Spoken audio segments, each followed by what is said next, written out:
Hello everyone, welcome back to my channel.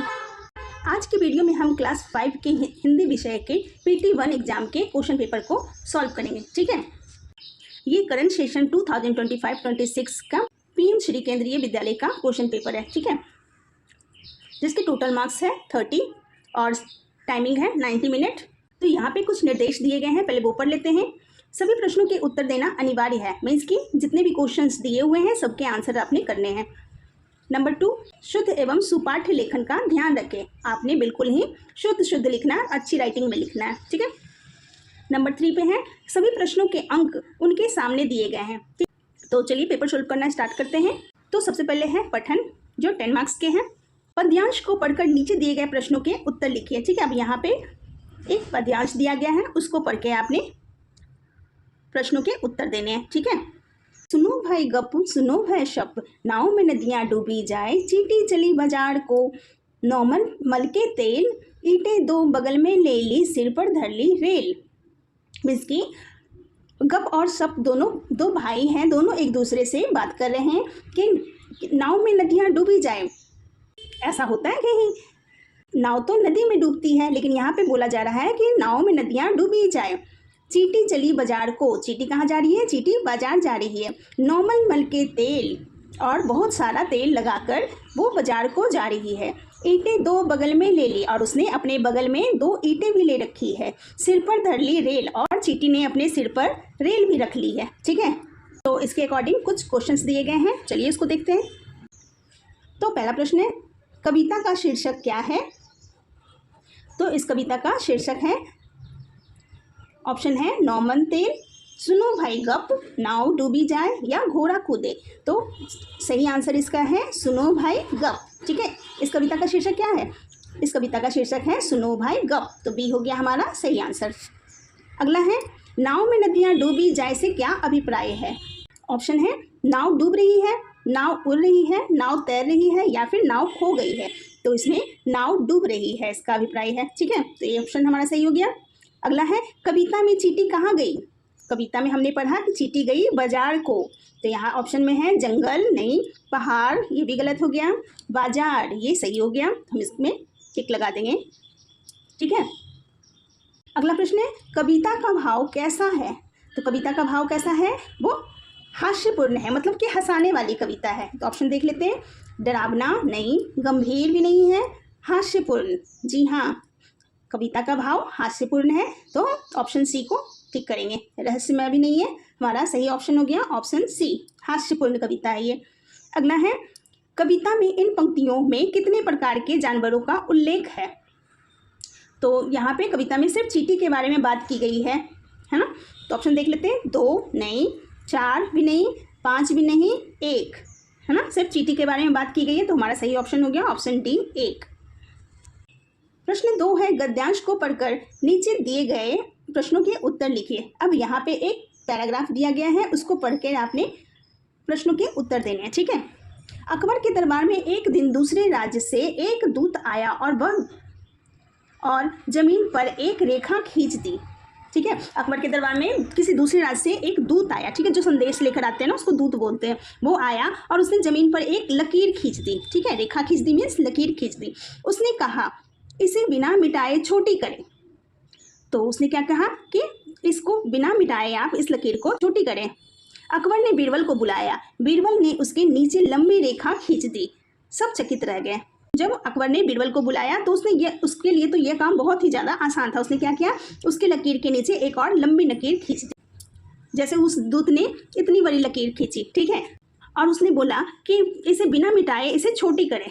तो बीरबल आया और उसने क्या किया, इससे बड़ी लकीर खींच दी। तो ये लकीर छोटी हो गई, ये बड़ी हो गई। ठीक है, तो ये देखकर सारे चकित रह गए। तो चलिए प्रश्न उत्तर को सॉल्व करते हैं। दूत कहाँ से आया था? तो दूत ऑप्शन है अकबर के महल से, नहीं, दूसरे राज्य से। हाँ जी, यहाँ हमने पढ़ा कि दूसरे राज्य से एक दूत आया, तो ये हमारा सही ऑप्शन हो गया। बाजार से नहीं, बीरबल के घर से भी नहीं। ठीक है। अगला प्रश्न है, दूत ने क्या किया? ऑप्शन है कविता सुनाई, नहीं, कहानी सुनाई, नहीं, रेखा खींची। हाँ, उसने एक रेखा खींची थी, तो ये हमारा सी हो गया सही आंसर।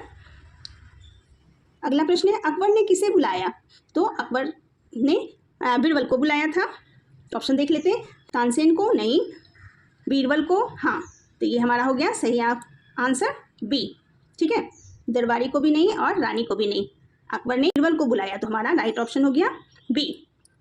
अगला प्रश्न है, बीरबल ने रेखा को छोटा कैसे किया?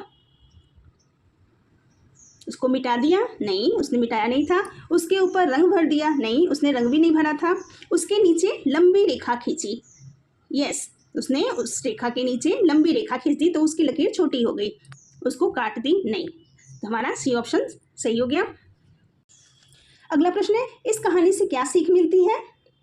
ऑप्शन देख लेते हैं। ताकत महत्वपूर्ण है, चालाकी और बुद्धिमत्ता जरूरी है, डरकर रहना चाहिए या सबको हराना चाहिए? तो सही ऑप्शन है बी, चालाकी और बुद्धिमत्ता जरूरी है ना। चलिए आगे चलते हैं। गद्य और पद, ये 5 मार्क्स के हैं। पहला प्रश्न है, भाषा की बातें अध्याय में भाषा के कौन कौन से पक्षों पर ध्यान दिया गया है? तो हम उत्तर लिखेंगे, भाषा की बातें अध्याय में बोलना, सीखना, पढ़ना आदि पक्षों पर ध्यान दिया गया है। ठीक है, भाषा की बात अध्याय में किस चीज़ पर ध्यान दिया गया? हमें अध्याय में बोलना, सीखना और पढ़ना आदि पक्षों पर ध्यान दिया गया है। अगला है, भ्रमण योजना में बच्चों को किस स्थान पर ले जाया गया? तो भ्रमण योजना में बच्चों को कहाँ? ऐतिहासिक स्थान पर ले जाया गया था, तो हम उत्तर लिखेंगे, भ्रमण योजना में बच्चों को ऐतिहासिक स्थान पर ले जाया गया। ठीक है, अगला प्रश्न है, भ्रमण योजना में बच्चों को कैसे यात्रा करनी थी? तो बच्चों को बस द्वारा यात्रा करनी थी, है ना, तो उत्तर हम लिखेंगे, भ्रमण योजना में बच्चों को बस द्वारा यात्रा करनी थी। ठीक है, आगे है व्याकरण 5 मार्क्स के। पहला है विलोम शब्द लिखो।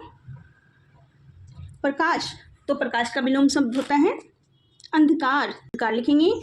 अगला है लिंग बदले। ठीक है, तो राजा का हो जाएगा रानी। ठीक है, काल पहचानिए। अब ये कौन से काल का वाक्य है वो आपने पहचानना है। तो वह स्कूल जा रहा है, तो ये काम अभी कर रहा है, तो ये हो गया वर्तमान काल। ठीक है, क्योंकि वो अभी स्कूल जा रहा है इसलिए ये हो गया वर्तमान काल। अगला है समानार्थी शब्द लिखिए। समानार्थी में समान अर्थ वाले शब्द लिखना है। तो सूर्य, तो सूर्य का समानार्थी शब्द हो गया दिवाकर। ठीक है, सूरज भी लिख सकते हो आप। चलिए आगे चलते हैं। अगला प्रश्न है सही विशेषण चुने। ठीक है, अब यहाँ पे विशेषण क्या होता है? जो किसी चीज़ की विशेषता को बताता है उसे हम विशेषण कहते हैं। तो यहाँ पहला है, मैंने डैश आम खाया, तो आम कैसा था? वो मीठा था, तो मीठा हो गया यहाँ पर विशेषण। आम कैसा था? मीठा था, तो वो आम की विशेषता को बताया जा रहा है, तो यहाँ पे मीठा आ जाएगा। तो यहाँ पे हम मीठा लिख देंगे। आम कैसा था? मीठा था। ठीक है, अगला है सृजनात्मक लेखन 5 मार्क्स के। ठीक है, यहाँ पे 2 टॉपिक गिवन है। पहला है वृक्ष हमारे मित्र हैं या फिर अगर मैं पक्षी होता। दोनों में से किसी एक टॉपिक पे आपने 5 लाइन्स लिखने हैं। तो पहला टॉपिक है वृक्ष हमारे मित्र हैं। पहली लाइन, वृक्ष हमें छाया, फल और ऑक्सीजन देते हैं, वे वर्षा लाने में मदद करते हैं और पर्यावरण को शुद्ध रखते हैं। वृक्ष पशु पक्षियों का घर होते हैं, हमें पेड़ों को काटना नहीं चाहिए बल्कि और लगाना चाहिए। अगला है वृक्ष सच में हमारे सच्चे और निस्वार्थ मित्र हैं। अगला है अगर मैं पक्षी होता। पहली लाइन है अगर मैं पक्षी होता तो खुले आसमान में उड़ान भरता। दूसरी लाइन है मैं हर दिन नए नए स्थानों की सैर करता।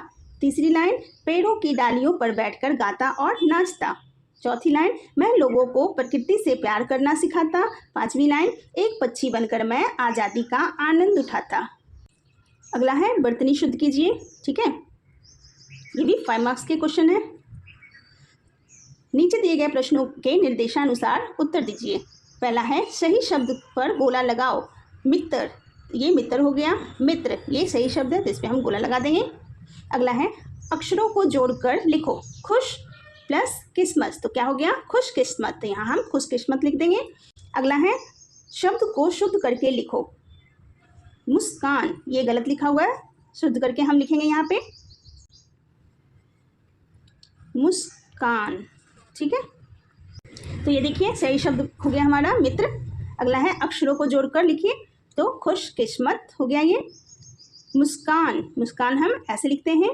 अगला है मलयालम जैसे 2 और शब्द लिखिए जो उल्टा सीधा एक जैसे होते हैं। ठीक है, मीन्स के हम इसे आगे से भी पढ़े तो सेम ही हो और पीछे से भी पढ़े तो सेम ही हो। जैसे कि ये देखिए मैंने लिखा है जहाज, तो ज हा ज, जहाज पीछे से भी पढ़ते हैं ज हा ज, जहाज। ठीक है, जहाज हो गया, कनक हो गया, या फिर डालडा लिख सकते हैं, और भी बहुत सारे हैं वो लिख सकते हैं, लेकिन दो ही लिखना है। अगला है वर्णों को उचित क्रम में लगाकर अर्थपूर्ण शब्द बनाओ। ठीक है, यहाँ पे उल्टे पुल्टे वर्ण दिए गए हैं, उसको आपने सही से अरेंज करके शब्द बनाने हैं। तो यहाँ देखिए ल र बी ब है, तो इसका बन जाएगा बीरबल। ठीक है, तो ये थे आपके हिंदी के क्वेश्चन पेपर। आई होप आपके लिए ये काफ़ी हेल्पफुल रहेगा। मिलते हैं फिर अगले वीडियो में। Thank you so much.